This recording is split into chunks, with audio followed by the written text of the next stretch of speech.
I just have to wait a few seconds for Instagram to kick on, and it's always about 15 seconds behind. So we'll just give it a second here.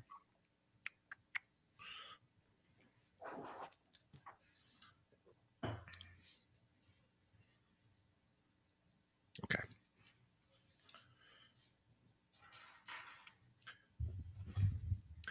All right, today we are speaking with Lindsey Harn with Christie's International Real Estate, Sereno, San Luis Obispo County in California. Let me tell you more about Lindsey. Now, Lindsey Harn's Lindsey Harn's results-driven approach, unmatched work ethic, integrity, and honesty have earned her top producer status, as well as the loyalty and respect of her clients and colleagues. Lindsey has personally handled over 1,200 transactions, has 1.1 billion in closed sales, and is the number one agent in sales volume for San Luis Obispo County for the fourth consecutive year. This is insane. Lindsey Harn Group is ranked number 4 in the top small teams in California and number 57 in America in total sales by volume based on 2023 Real Trends, plus Tom Ferry. She's also on the Tom Ferry 1,000 list of America's top real estate teams. Lindsey is also proud to be an elite member of Christie's International Real Estate Masters Circle since 2019, one of 180 high-performing luxury agents worldwide selected for this honor. Lindsey has established herself as the go-to resource for anything real estate in San Luis Obispo County. Want everyone to follow Lindsey at her Instagram account, which is Lindsey Harn, and that's LINDSEYHARN. We will have a link to that in the show notes. Lindsey, welcome to the show. Welcome. Thank you so much for having me. I'm excited to be here. I'm excited to chat with you. So I have not been to San Luis Obispo because, and just for our audience to sort of visualize where that is, it's kind of in the middle of San Francisco. It's on the coast. It's on the middle between San Francisco and LA. Is that fair to say? Correct. Central Coast. If we got a little bit even closer, we're in between Santa Barbara and Monterey. Well, I've been to Santa Barbara and I've been to Monterey. Perfect. So yes. Yeah, which are, I mean, everywhere Beautiful around parts of the world for sure. Just gorgeous. I love that you get to wake up every single day. I'm looking, by the way, if you're listening to this, you won't see this, but if you're watching us, you'll see the beautiful rolling mountains and hills behind Lindsey. It's just lush, green, beautiful, and what a great place. It's funny. People always get frustrated, especially right now. It's a frustrating time, I think, in real estate for a lot of agents, but at least it's good to be frustrated in beauty, in nature. So you picked a great place to practice real estate. But let's talk about how you got to San Luis Obispo, and why you set up shop there, because you are not originally from there. Correct. So we're actually in a college town. It's called Cal Poly San Luis Obispo. And so I got into Cal Poly when I was 17 years old and came here for undergrad, majored in psychology. And as part of my degree, I graduated in 4 years. We had to stay on for an internship. And so I graduated, but I was on like a living stipend with an AmeriCorps budget. So it was like less than minimum wage to volunteer at these nonprofits and give back to the community, which was a super rewarding experience. But I sort of stuck around for this 5th year while I wasn't really making any money and I wasn't quite sure what I was going to do with my life, but I had to follow through with my commitments. And so I kind of accidentally got a job at a real estate office as the runner. So I'll take everybody back to 2008. This was July of 2008. It was not very glamorous. There was a lot of bank owns. People in the industry were getting out of the industry as fast The as market they was could. tanking. Everything was tanking. And so I was like running around for $10 an hour, taking photos of the derelict listings, filling flyer boxes and just kind of doing the grunt work, cash for keys, just kind of doing it all for a real estate agent who I had worked with. And despite how unglamorous that sounds, I thought it was really fun. You're in college and you go from school to the restaurants all these kids eat at, back to campus, and you stay in this like 1 to 2 mile radius. And being in real estate, I was driving to all these beautiful places that were outside of my bubble, and no day was the same. So I sort of fell in love with the variety and the amount of tasks that were involved in sort of the very, very entry level assistant. I love that. And so you got your taste for that in college. You were doing your, I guess you would call it an externship, or Yeah. your last year, sort of giving back to the community, but really seeing probably a side of San Luis Obispo that as a college student you wouldn't have seen. So, and you've got a sense for what real estate agents do, and really in a difficult time during the market. So, but I guess maybe not knowing any differently, maybe you didn't even recognize what a challenging time it was. Did you at that time, did you know sort of what was happening in real estate, or were you just happy to have some employment? Yeah, I mean, so there was some more senior agents in the office and they're like, "Oh man, it sucks. You know, the title company, they can only give us pens now. They used to fly us in private jets. They would bring, the coldest champagne and tequila to the office on Fridays. Everybody would just be cheersing and toasting to all the success." And I was like, "Huh, I can't even get them to get me a free pen or like an open house sign-in sheet because everybody was on such budget cuts. So I honestly am super, super grateful. Timing is everything, and how perfect of a time to learn when there was no place for complacency, and you saw fellow agents who had ridden their waves to success losing their homes, short selling their personal residences. And Wow. as sad and as difficult as that is, I think it was a really great way to enter a new career and realize that every year, every week, every day is an opportunity, but there are no guarantees it's going to be a hot market tomorrow. And so I think that really helped me realize I had to work really, really hard and understand the financials, that real estate is cyclical and you don't want to be caught with a ton of debt on a down cycle. Yeah, it's something that we all of us learned who were, adults during that time and maybe owned property. A lot of us went through a similar, story there of whether it was our own personal property, our primary residence, or if we had investment properties. Certainly, there were a lot of lessons learned, and yeah, it was a difficult time to go through. And I do sort of, you're right, timing is everything. This idea that this trial by fire put you in sort of the deepest part of the pool at the worst possible time when the lightning is going on all around you and people are fleeing, for cover, and you were sort of like saying, "Oh, I don't know any different, so this is my normal." And then when things get better, obviously it probably seems like, "Oh, this can be actually, really not easy, of course, but certainly I've survived harder than this." So I think that's really, again, a great timing. And when people leave, there's always opportunity. So okay, so you went straight in right out of college, is that right? It's kind of an intern, and then sort of got my feet wet, realized I really enjoyed being here, so I was gonna kinda take my career to the next level, so I ended up getting my real estate license. It, again, wasn't really part of the plan, it just sort of fell into place as I was on this kind of journey of my 5th year after college, figuring out what to do.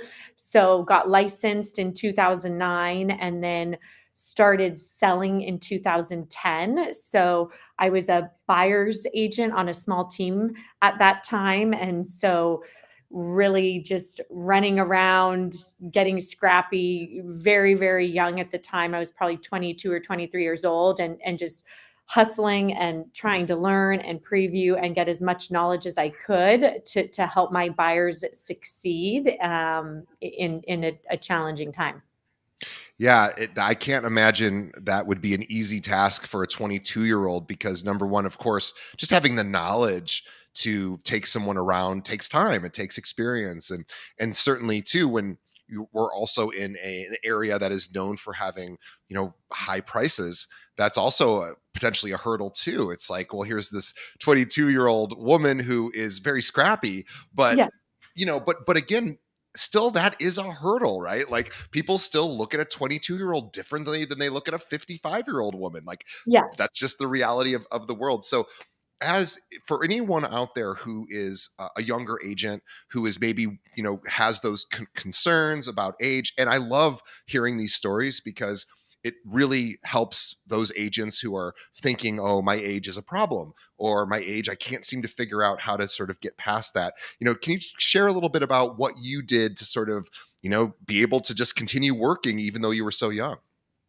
Yeah, so I think I had a gift that I was never gonna just tell a client something I didn't know the answer to, and so just being confident is, "You know what? I'm gonna make note of that, and I'm gonna get right back to you." And so I remember every time I would run into a challenge, I was on the phone with the title company. I mean, I was negotiating short sales, for people at this time. It was a whole new skill set that no college degree can really prepare you for, and so I just took detailed notes, and then I'd call the title company or my escrow officer, and I'm like, "Come over and help me. What do we do? Let's get our hands dirty and work through this file together." And I was just going to find the answer. And so I think I was confident that I could get the clients what they needed to know so that they could make a good decision. And I think they saw my dedication to doing what was right and not just shoving them into a house that didn't meet their needs, not having that like commission breath or trying so hard that you come across as fake, and really just trying to be super super genuine and let them know that I was going to have their best interests at heart. And if I didn't know it, I was going to find it out for them. It's a great thing to have sort of holstered at all time. This, when I don't know the answer to something, I'm not going to stutter or stammer or give an answer that isn't accurate, which I have been guilty of in other careers when I was at that age and I was starting out in totally a different industry. I remember giving an answer that wasn't accurate, but I felt like I had to give an answer. And what I wish I would have done back then is what you did, is said, that is an amazing question. I'm going to double check with my team. I'm going to get right back to you, because nobody really holds that ever against someone. As long as they're like, I'm going to get that answer right back to you, it's a perfectly acceptable response. And even though it might not feel great at the moment where you don't have that answer, it's really your best option at that point, is to say, not even to say I don't know, just go, that's a great question. I'm going to double check. I'll get right back to you. Hang on one second. And then you just go do the thing and get the information, and then, sort of problem solved, or at least most of the time I think people would accept that. So that is it sounds like a simple tip, but it's actually a really important one, because we don't like to say we don't know, and we don't have to say we don't know. We just have to say, I'm going to double check. I'm going to just check with my team, make sure I get you the best possible answer, come back, and then, there you go. So I love that. I mean, it's little tips like that that win the game, I think. So I appreciate you sharing that one. Okay. So you got through your first year, you're on a team, and, I'm assuming the team is feeding you to some degree. They're handing you opportunities, but are you also out there trying to build your own business, trying to get your own traction?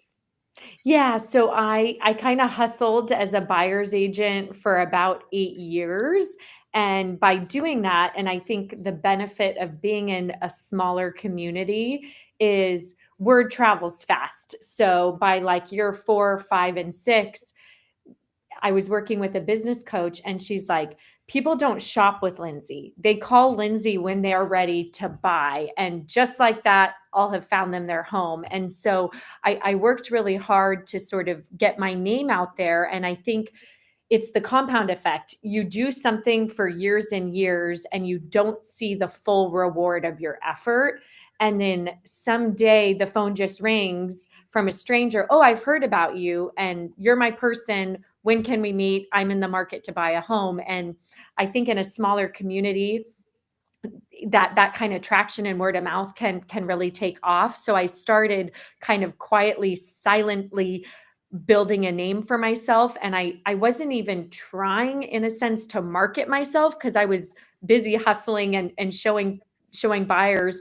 But I did right by my clients, and then all of that sort of starts to compound, and then the next thing you know, you're being a sought out entity. And I Yeah. didn't even know all that hustling was going to lead to that. I think sometimes you're just like, I'm just going to get through the year and pay my bills, and then you get a little bit better, a little more confident. And so I think the best thing that I did was being that buyer's agent for 8 to 10 years. I've seen every type of home, I've seen every condo, I've seen every property on acreage. I became so familiar with this community that I wasn't originally from, that I became an expert in the process.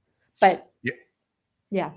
No, you said a lot there, and it's funny too because then we look at people like you when that phone call comes in, where all of a sudden you are a brand, like kind of seemingly overnight to the observer who isn't paying that close of attention to all the late nights, all of the hard work that goes unnoticed, and to the untrained eye, it's like, oh wow, look at her, she got lucky, she's like doing. It's like, well, no, she had 8 to 10 years of barely scraping and just hustling and doing, like you said, right by your client. And that's all people really ever want out of a service professional is do the right thing at the right time, do the hard right thing at the right time, I think. And that's what people seem to respect and are attracted to. And you're right, the compound effect, it happens. And all of a sudden, one day you do get those calls. And all of a sudden, people are seeking you out because you have built up enough goodwill. And again, the rest of the agents who maybe weren't working as hard or weren't focused as much on that part of the business, they were maybe not needing to or not wanting to or didn't have that drive or desire, and that's where the younger agent comes and gobbles up some business because they prove to the marketplace that they are worthy, and they do it through lots of blood, sweat, and tears. So I love the hustle because it's always hard work. Everything's hard.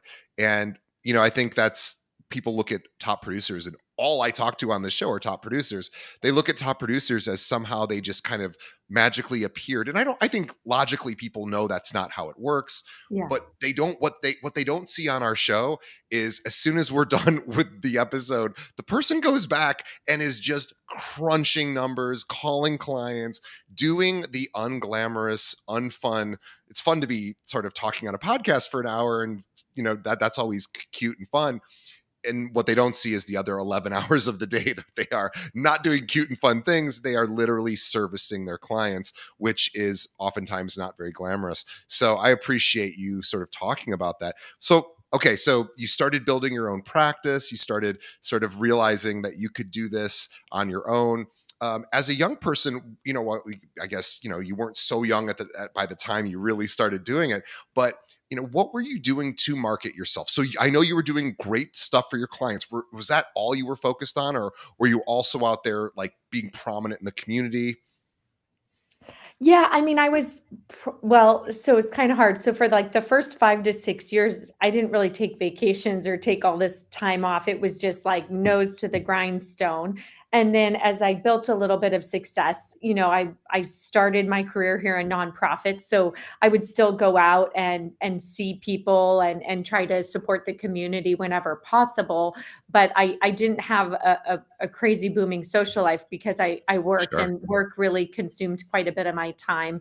It wasn't this balanced life. But when I made the decision to go out on my own in 2018 and start the Lindsey Harn Group, I had helped the other offices I had worked for in the past build their own brands and build their own, social media and MailChimp and, all the different tools. And so the first thing I did when I went out on my own is I hired a marketing consultant, and I said, okay, tell me what I need to do. And then let's just get everywhere on the internet so that people looking for a top agent in San Luis Obispo County can find me. So I was like, my clients is I'm not going to have time to phone every single one of my 800 clients at that time, but I can send them a mail piece, make sure they know where I can be on Instagram, Yelp, Google, and just make myself available so that the public could find me.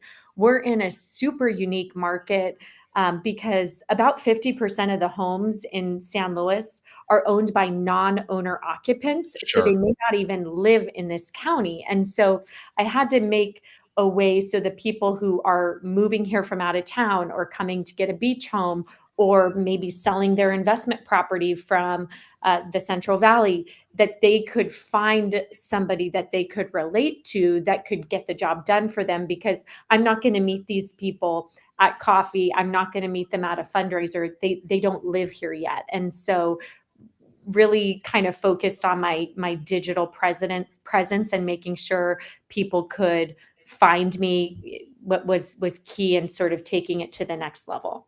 I'm curious too. So you have these, we'll call them, typically high net worth individuals who are, this is a second home, a third home, a vacation home, maybe a primary residence, but maybe not. Like you said, half of it isn't. And understanding that they come in from other markets, and that could be New York, it could be, wherever, your feeder markets. Was it important for you? I'm curious, to develop relationships with agents in those markets who would be able to, they knew you, they liked you, they trusted you, where they could send business down?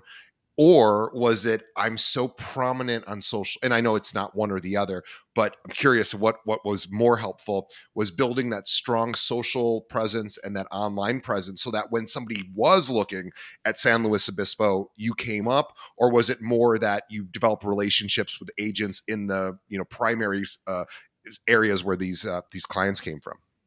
Yeah, that's a great question. I found like it's a pretty split down the middle. Agents will go with someone they know if they happen to have a relationship. And then other agents will go, I have a formula, I do research, and that's how they find the agents. So a good portion of my business was definitely agent referral. And I think a lot of it came from different networking groups I was in, going to conferences, different kinds of conferences, 2, 3, 4 a year, and then sending business back and forth, and then just checking in with top agents in your feeder markets. I found, especially when I was really young and starting out, it was hard for me to find a peer group here because there weren't a lot of people my age working this hard. There weren't a lot of people my age that were successful in real estate. And so it can kind of get lonely if Sure. in a small town. You go, well, I'm competing against these people on a regular basis. So I'm kind of living alone at my office, just working all the time. And so I started building friendships with other top agents in our other markets. And so when I have a tough day or a tough client and I go, oh, I really need a pep talk, I call them. They've been in the trenches that day too. They maybe have a win they can share with me. And I probably now travel 3 to 4 times a year with top agents around the country because I can relate to them. They're my friends. They know what we all go through. And if you're sitting by the pool or in a museum somewhere and you have to take a phone call for an emergency client, they don't care. They're not judging you. They know they've been there. And so I think one of the things I learned and definitely helped attribute to my success is building a peer group that can help not only send you referrals but also just be a sounding board and a support group when you have hit a challenge or a wall that you need some sound advice. And the best part, if they're not local, they're not even your competition, they can give you their, hey, call my social media person, call my marketer, call my lawyer. They'll help you get through this immediately, and all of a sudden you're back on your feet and have solved this problem with the support of your friends. You brought up a great point, is that real estate can be a very lonely business. Even if you're in a huge metro market like Chicago, we have 47, almost 47,000 realtors here. And I suspect we know this just in general. If we look up loneliness statistics in the Yeah. country, just generally speaking, even though we're so easily connected to one another digitally, but loneliness is actually a huge challenge right now for all of us. And even though we're so digitally connected, we're not somehow getting what we need. So this idea of finding other people who are going through the same experience you're going through, and in different markets, like you said, they're not competition, but they're having the same problems you're having. They're having the same experiences. They're going through the same challenges. Those are your people. And you're right. It's not only oh my God, I'm not alone, but it's also, oh, we can help each other. Like, we're actually good for one another because we're going through these times. And I can't do it all by myself. I need support. I need help. And the other person, of course, is doing that, and they get you, they understand you. So I think that is really a really strong point for anyone listening. If you do feel like you're going through this experience alone, well, you're not alone in that thought and that feeling, but there are solutions to that. Lindsay just talked about one. Find other agents who are having experiences like yours, maybe in your market or outside. This is what social media is good for, is you can actually find these people pretty easily and say, hey, I need an accountability partner, or I'm struggling with this thing and I'm in my second year in the business and I need somebody who's maybe in their third year in the business who's been through what I'm going through and can help me, and maybe I can help them in some way. And yeah, it takes a village, right? And so I'm so glad you said that. Really, really powerful stuff. Let's find our people. Let's find our community. I love that. And then again, you've continued to grow. You are now one of the top female agents. I don't even like to say female agents because it's almost like a little bit insulting to say female agent, because of course most agents in this market or in this industry are actually women, more women than men. But you're one of just the top agents in the country, which I love. But I also love that you're one of the top female agents. I want to talk about sort of what that means to you. Like, how does that, what does that mean to you, by the way? Yeah, I think one of the most amazing things about real estate is you don't have to have a specific degree like a doctor or a lawyer. I mean, you have certain requirements in order to hit that level. And I think what is so amazing and inspiring about being in the real estate industry is, yes, the barrier to entry is low, but there's really nothing holding anybody back. You don't have to have a fancy degree. You don't have to have come from a certain socioeconomic. There is opportunity for everyone. And I think it's provided me an amazing life, and I know that will continue. But I think the fact that there are no limits and you just have to stay positive, put in the work, and you can accomplish anything you want in this field. And I don't think there's that many careers that are like that. A lot of times you have to have tenure or get a certain certification. And in real estate, there's so many ways you can be successful that can work for so many different personalities. And I think that's a huge benefit of the industry. And I just find it really inspiring that anybody can do what I did. I didn't have a special background. I didn't come from any, really wealthy family or anything like that. It was all about making opportunities and creating this career for yourself. And I think for men and women, that's incredible.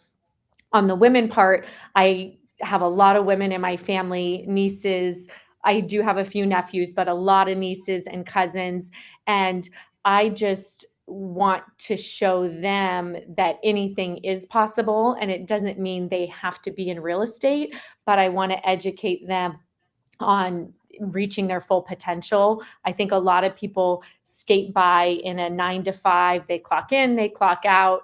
They're semi miserable. Maybe they're lonely. And why not do something that you're passionate about and take it to the next level and really make an impact, whatever that career path is. And so that brings me a ton of motivation. And I feel like these little people are watching, and I've got to, I've got to show them what's possible. Yeah, I love that. That makes all the sense in the world. Let's talk about building strong partnerships, because, I want to talk about how that can actually create lead opportunities for you. So tell us about strong partnerships and how that leads to leads. Okay.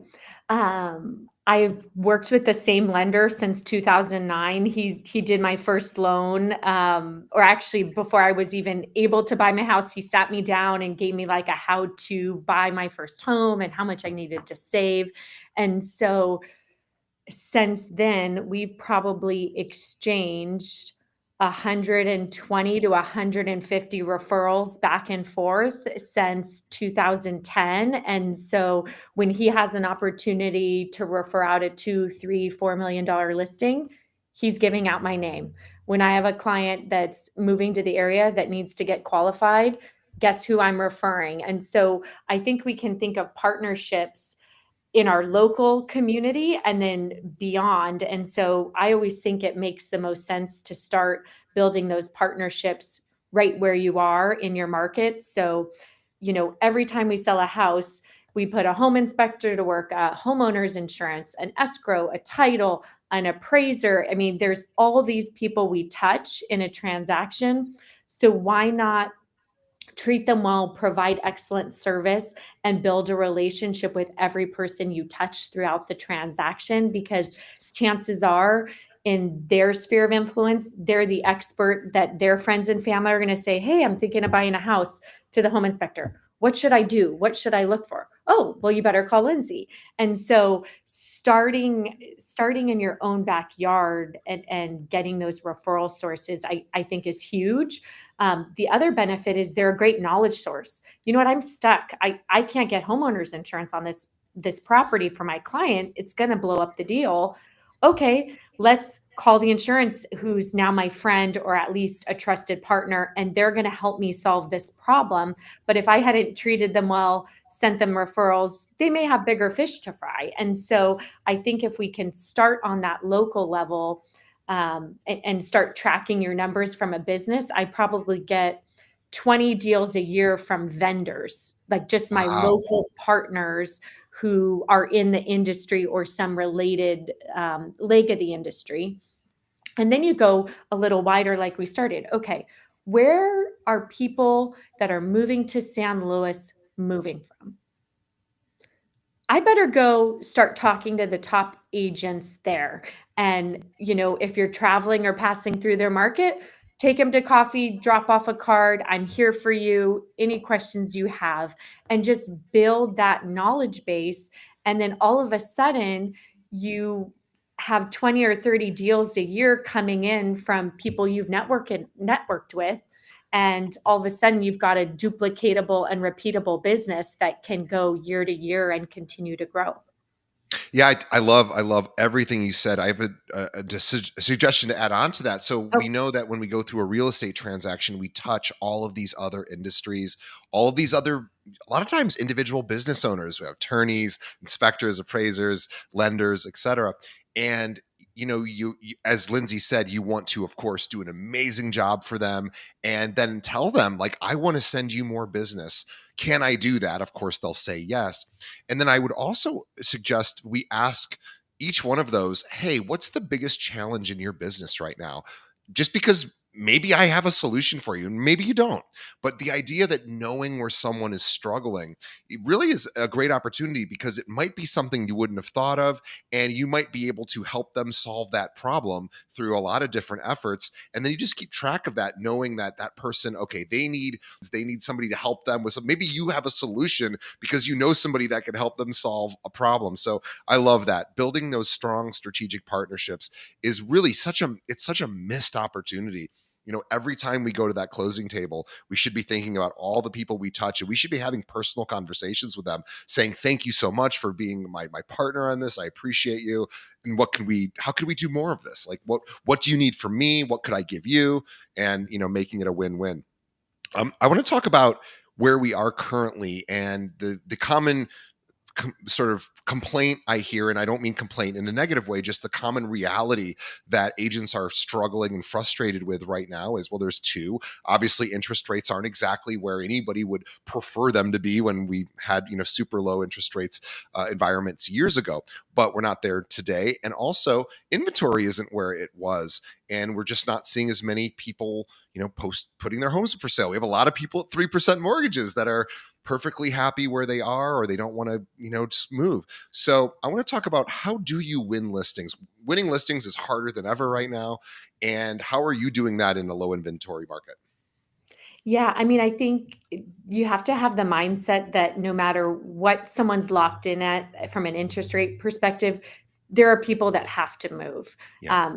Death, divorce, job transfer, moving out of state. I mean, there are events where a lot of people are going to have to move. So the first recommendation to have is keep your mindset right. Someone is going to move in your market today, so go find those people versus get stuck and depressed and in this negative self-talk. I think with all the industry changes that have happened, I think sellers more than ever want an expert. They want someone who is going to tell them what they need to do to sell their home, that's going to communicate, take things off their plate, and manage the process. So be the solution, because a lot of people maybe aren't super excited that they have to move. They may be giving up their dream home because they got called back into work and they were living in paradise, and now they have to go back to an office and live in a busy town that they had sort of already mentally moved on from. And so just be their support, be their expert, commit to doing what's right for them, and then have a solution with all the commission changes, and have a plan before you go in the listing. When they bring up, I guess I don't have to pay the buyer's agent anymore. You know what? Mr. and Mrs. Seller, you're absolutely right. And let me take you through my worksheet on exactly what your options are and how other sellers in your positions are navigating this new challenge, and have the answer. Don't stumble through that, because I have never had more conversations about commission than in the last 6 months, because the sellers are reading the news and thinking they may not have to, and they don't. But I think in reality, in most markets, that's not how it's actually kind of playing out. And so have a solution, be prepared, and be confident when you are in a listing situation like that. And this is a great opportunity for us to leverage AI. I know we've probably heard so much about how AI can help agents, and I know we're maybe even a little sick of hearing about it. But here's one way that you might not be utilizing it: is have it run through these scenarios with these objections where people say, hey, I read this thing and apparently I don't have to pay the buyer side anymore. I get to save 2.5% or whatever the number might be. And then you as the agent then now have to have a response to that. And it doesn't have to actually, it doesn't have to be a counter, but you have to, number one, meet them where they're at. You have to explain, yes, I understand why you think that way. And here's how it's really playing out today. Here's why it's playing out that way. We'll go through the scenario. Here's what happens if you don't. Here's what happens if you do. And to have the data to back that up, and then practice it over and over and over again, so that when somebody asks you, it's like, oh, I have a great conversation piece around this. Let's talk about it. Let's go through the numbers. Let's explain to you what's actually happening, what's actually changed, and what it actually means to you, the seller. And I think this is ChatGPT's, like, this is the one thing it's really, really good at. So you could literally say it to it, hey, and now we can talk to ChatGPT, which is even cooler. Is like, you don't even have to type it out. You could say, I want to get better as a real estate agent with all the changes in the commission, and you can, by the way, you can probably find, if you pay for ChatGPT, I think it's only on the paid model, which is like $20 a month. It's really affordable. You can literally search for like real estate coaches that will help real estate agents. They're already built. Like, you don't even have to just like build it yourself. And you could just say, I want somebody to drill me. I want somebody to raise these objections, and then score me, tell me, how am I doing on my objection handling? Does this make sense? And what are other agents saying? And you will get the answers. You don't even have to know the answers. That's the best part. Just ask ChatGPT. This is so funny. We did a video this morning, my colleague Risa and and we were talking about a tool on the MLS. And I'm not a practicing agent, so I really never use the MLS. So my like dirty little secret is I don't practice, so I don't really know the tools the realtors use, even though it appears that I do, because I have this popular show and we have 700 agents at our company. So I'm talking about this tool that I legitimately have never used because I don't practice, which makes sense. But I have to talk about it and I have to be confident in how it works. And thank God ChatGPT told me exactly everything about it. So I was able to kind of fake my way through a 5-minute video. And that's not an ideal thing to do. And if I actually had to present this to a real person, then yeah, I would learn it, of course. But the point is I just had to get through this video for a training. And the reality of it is ChatGPT is very helpful for this stuff. So please consider using it. This is what, if you can't afford a real coach, somebody that could drill you one-to-one, then hey, ChatGPT, it's $20 a month. And that's as cheap as an option as I've ever heard.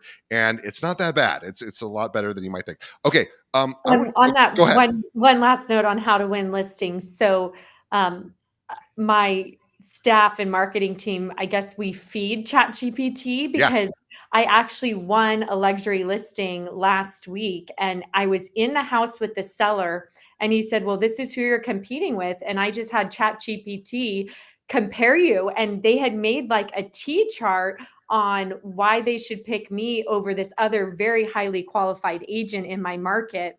And ChatGPT had more pros than cons for me versus this Ah, other agent, but that's why it's so important to know your digital footprint because more yeah. and more people are going to say, "Hey Siri, call a local agent," or "Hey Siri," or and all these things. And that was just an example of how a seller made an important financial decision using the tools of ChatGPT. So feed the beast if you can. That is wild. And you know what? It makes perfect sense because I do that too. Like I was looking for an ergonomic chair last night and obviously I could Google best ergonomic chairs, which I did. And then I went best ergonomic chairs Reddit because I trust the people on Reddit a little bit more than what I might just find on a blog. And then I'm like, okay, but I still don't know like what's the right one. And I asked ChatGPT, and I have the paid version, and it literally was like, okay, based on what we know about you, DJ, because I've been feeding it information about me and my health and all of that. It said, we think these are the three options you should probably consider. And I was like, okay, well, it's better than I could have come up with. And now I'm exploring those three options. So you're absolutely right. People are using it in that way. And I love the fact, by the way, that is a no cost referral to you, but the cost of it is making sure, like you said, your digital footprint is really, really intentional. Like the content you're pushing out there that ChatGPT feeds from is full of really good information and full of great client reviews and all of the things that ChatGPT, because it's going to have to make a decision for this individual typing into the prompt, who should I choose as my agent? And if you have enough content out there, it's not going to call your clients for you. It's literally going to look through the data. So ask all your clients for reviews. It's more important than ever now to have them talk about their experience of working with you, making sure that you're posting a lot on social and not just listed, just solds. Let's talk about the value we provide. Let's give people actual tips about how to best get their homes ready to sell, or buyer tips or investor tips or whatever. This is what social media is really good for, is providing actual content. And we all have a phone that can do things that thousands and thousands of dollars of cameras can do, but you already have it in your phone. You literally have it. Turn it around, start talking to it, and giving it, posting that content. So thank you, Lindsey. What a great point. And I love that. I think you owe a referral check to OpenAI. I love that. That is Don't so tell great. them. Don't tell them. Yeah, that's right. No, yeah, but it really is kind of funny. You got a referral for free because you have such a great digital footprint. I love that. That's amazing. Now let's talk about tough client conversations, because in the high net worth world, and even in the middle or low net worth world, we still have to have tough client conversations. But how do you deal with tough conversations without losing the client, without losing the deal?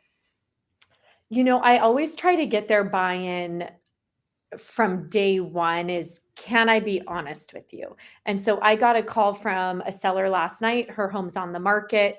It's not with a luxury agent. And she's like, it's been on the market for 78 days and we've only had 4 showings and they weren't qualified and I'm da da da da da da da. And I go, okay, I'm going to go look at your house today after this call. Can I be brutally honest with you? Yep. I've already looked at your photos. That front photo, it's not doing anything for me. I have no idea what I'm looking at. If I were a buyer, I would have no clue and make no request to see your home. Okay. And you have to have the tough conversations from day one, because and I'm not saying dishonest, but if you try to overly bond it in the beginning, now this is your friend, you're not the expert. It's really hard then to say, okay, now we're not friends. Today I'm wearing my mean hat, my expert hat, and now Right. I'm going to have to tell you your house is overpriced, your dog beds smell, and you've got to get it deep cleaned and wash your windows. But now you've lost 75 days and now you're losing your credibility with that client. And so I always try to stay super, super professional.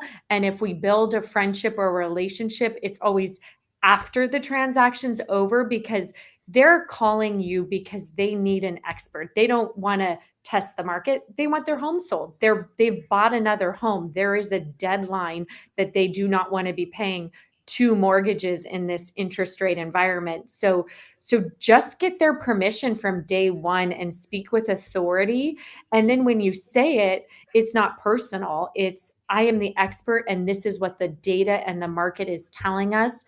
And here is my recommendation. Talk to your husband, talk to your wife. Let's regroup in the next 48 hours once you've had to process this, and just get their permission to be honest and have confidence. I love that. There's a great expression with friends that I always thought was a good thing to remember is I like you enough to tell you the truth. It's actually the most respectful thing you can do is to tell somebody the truth that they can't see. And it's not easy and it's not always fun. And like you said, you ask permission because that's the right thing to do before you're about to tell somebody something that likely they don't want to hear. And, some people respond well to it, some people don't. But you're getting their buy in, say, hey, I've got some news to deliver that's really important.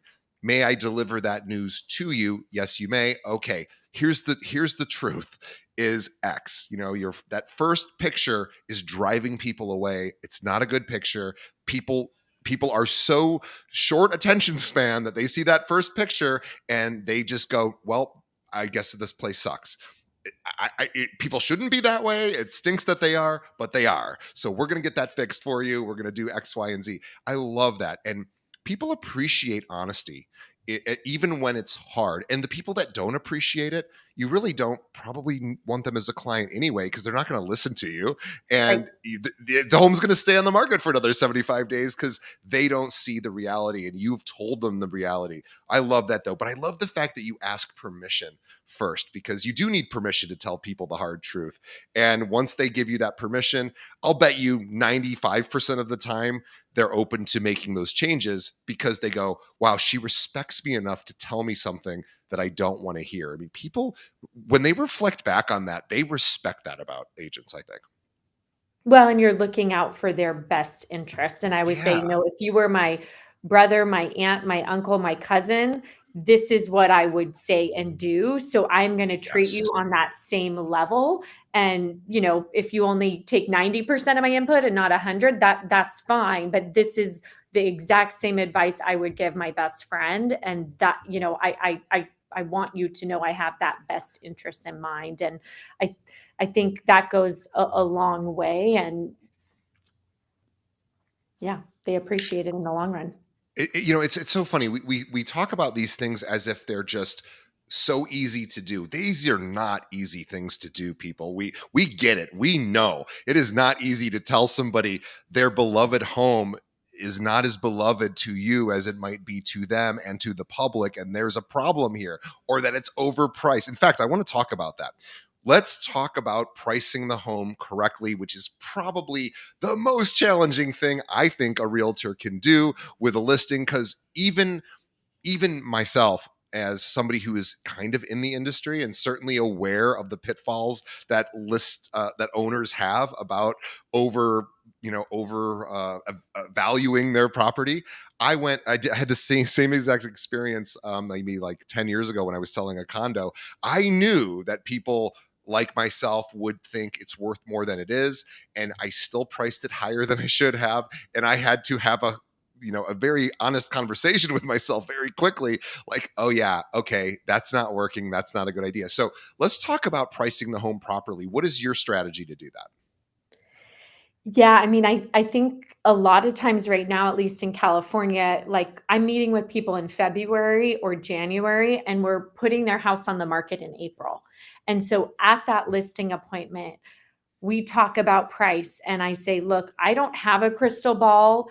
Our first impression is key. Our first impression is the photos, the video, the marketing materials, and the price. And so right now we're penciling in a price of X and we're signing this contract.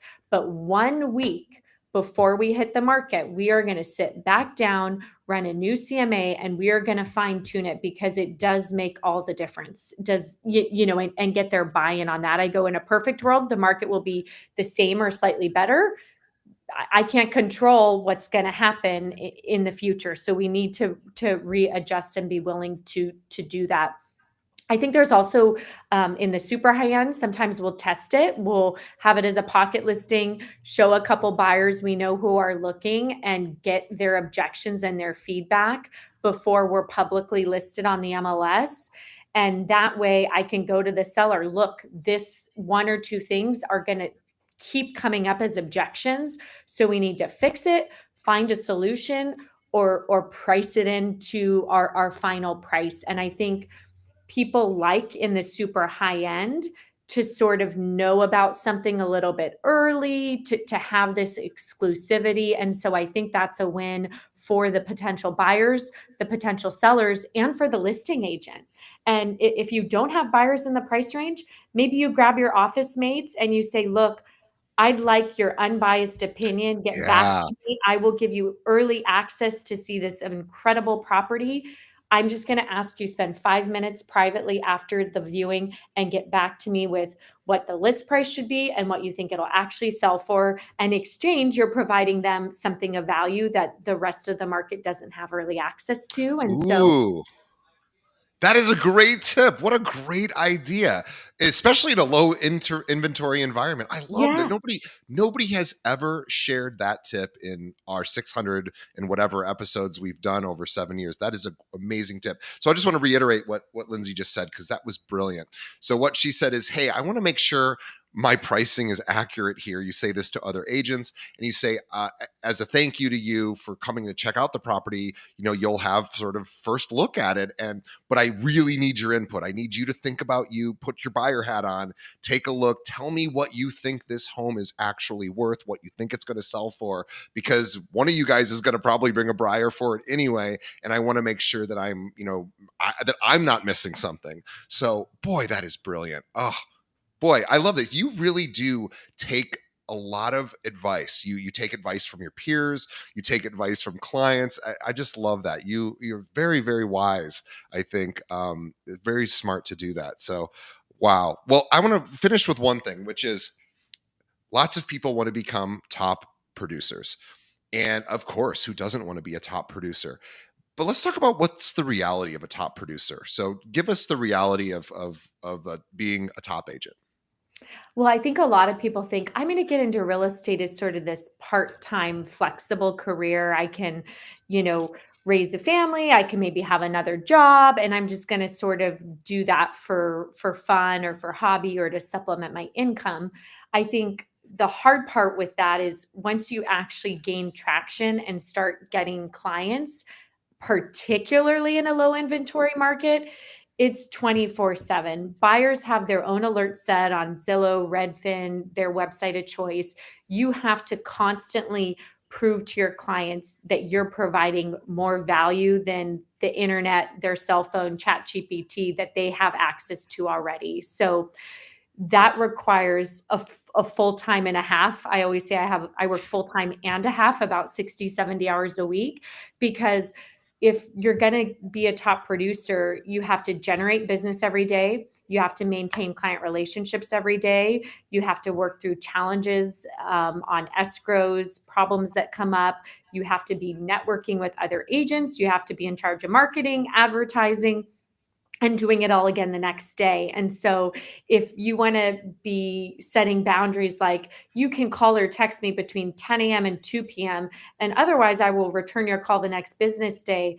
Real estate is a 24/7 business. I've done deals on Easter, I've done deals on Christmas Eve. When the right property and the right opportunity comes up in a low inventory market, you've got to be able to pounce. And so it's key to set your schedule and your expectations that if you are going to be a top producer, there will be late nights, there will be early mornings. The payoff in the end for a lot of people will be worth it, but it's certainly not for everybody. Yeah, it's a sacrifice. All of it's a sacrifice, and you don't get the perfectly balanced home and work and social life. It's just, first of all, I don't know that perfectly balanced is even a real thing. So the quest for that, I think, is a bit erroneous in nature. But if you want to be a top producer, you are going to work a lot of hours. It's just the, unfortunately, the way of the dragon, right? It's just how it goes. But the rewards are really great. So you get to have great rewards, but at great sacrifice. But at the same time, you have established a balance for yourself. You can tell you are a seemingly sort of peaceful person. You seem relatively accepting of kind of what the reality is. You're not. I was speaking to you before we started, and you didn't seem stressed about inventory or interest rates.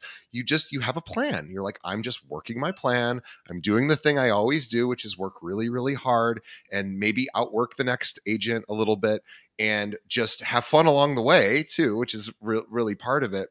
And just, decide to keep going. So I love that. I think that is really good advice. There's this great story. I can't remember the name of. There was a famous violinist at a party in New York City, like 30 years ago.